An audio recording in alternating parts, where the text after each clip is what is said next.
आखाती देशात सुरू असलेल्या युद्धामुळे छत्रपती संभाजीनगरमध्ये व्यावसायिक गॅसचा मोठा तुटवडा पाहायला मिळतो। यामुळे जेथे अनेक व्यावसायिक अडचणीत आलेत। आता मी छत्रपती संभाजीनगर शहरातील भंगार कटिंग स्टील कटिंग या दुकानावर आहे। आपण बघतोय या ठिकाणी जे आहे ते गॅसच्या माध्यमातून कटिंगचं काम सुरू आहे। मात्र या मराठवाडा स्क्रॅप सेंटरवरील गॅस संपल्यामुळे आता हा व्यवसाय सुद्धा अडचणीत आलाय आणि अशा पद्धतीने जे आहे ते हे गॅसमधील शेवटचा जे आहे ते धूर या ठिकाणी आपण पाहतोय।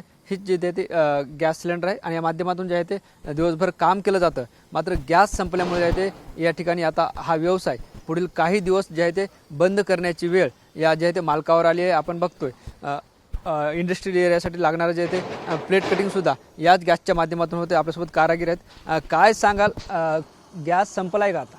हा, झालेला आहे गॅस, झाला गॅस, बंद झालं काम आता।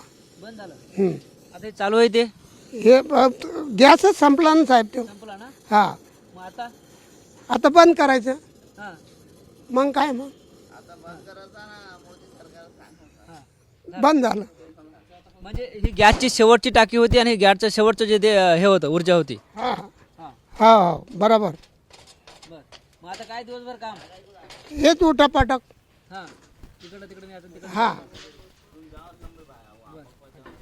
निश्चित आपण बघितलं की ही गॅसची यांच्याकडे शेवटची टाकी होती आणि ती आपल्या समोर जे आहे ते आता बंद पडलेली पाहायला मिळते। आणि अशा पद्धतीने जे आहे ते हे सगळा लोखंड कटिंगचा असेल, प्लेट कटिंगचा असेल व्यवसाय या ठिकाणी ठप्प झाले चित्र आपल्याला पाहायला मिळतं। आपण यासोबत सुद्धा चर्चा करणार आहोत। काय सांगाल, काय नाव आहे? ज्या पद्धतीने आता गॅस संपलाय त्यामुळे कशा अडचणीचा सामना तुम्हाला करावा लागणार आहे? आमचे बरेचसे कामं जे इंडस्ट्रीलचे आहेत, मग प्लेट वगैरे कटिंगचे कामं येतात, ते जवळपास आम्हाला ऑर्डर घेता येणार नाही आता। आणि आजपासून जवळपास गॅस संपण्यात आलेला आहे आमचा।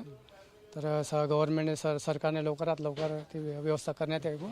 गॅस इथं तुम्ही काय काय काम करता आणि याच्यामुळे तुमचं कसं नुकसान होणार आहे? आता गॅस संपलाय तुमचा आज। आमचे जे कटिंगचे काही कामं करतात लोक, त्यांचे कामांचं थोडं त्यांच्या कामात बदल करावा लागेल किंवा त्यांना म्हणजे थोडंफार उठापटाचे कामं लावावं लागतील आणि त्यांचे जे कामं आहेत ते थोडे करावं लागतील। आता मला सांगा, तुमच्या हातावर आता किती ऑर्डर आहेत आणि आता जर ऑर्डर आल्या तुम्ही काय करणार आहेत? आता ऑर्डर आली, आम्हाला ऑर्डर घेता येणार नाही जोपर्यंत गॅस आम्हाला मिळत नाही। भारत गॅस आता सध्या आमचे 4-5 ऑर्डर आहेत।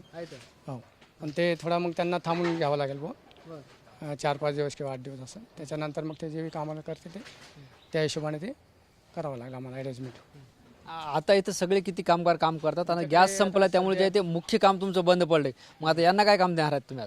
आता यांना मी थोडंफार जे उठापटाचे काम असतात बुवा, मजुरीचे काम असतात ते आम्ही करून घेतो। चिल्लर थोडेफार असतात ते करून घ्यावे लागतील आम्हाला।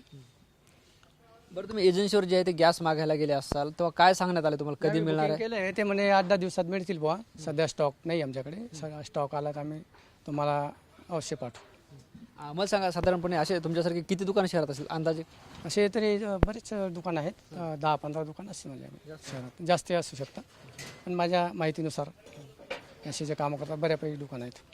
मग सांगा, साधारण 10 दिवस जर नाही का हा तुमचा व्यवसाय बंद राहिला तर किती नुकसान होईल तुमचं? आणि बऱ्यापैकी नुकसान होणार असेल आमचा। एक अंदाज आकड्यात सांगता नाही येणार मला, तरी बरेच नुकसान होऊ शकतं आमचं।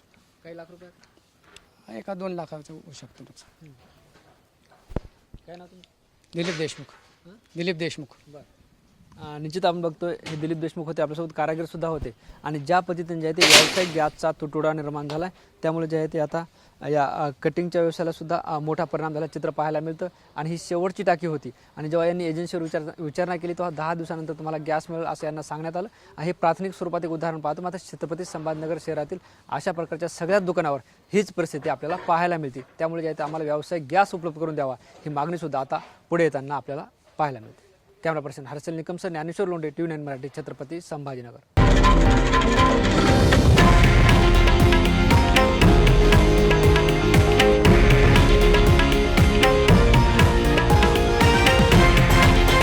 हे आहे देशातील नंबर 1 न्यूज नेटवर्क आणि आपण पाहत आहात TV9 मराठी, एकमेव।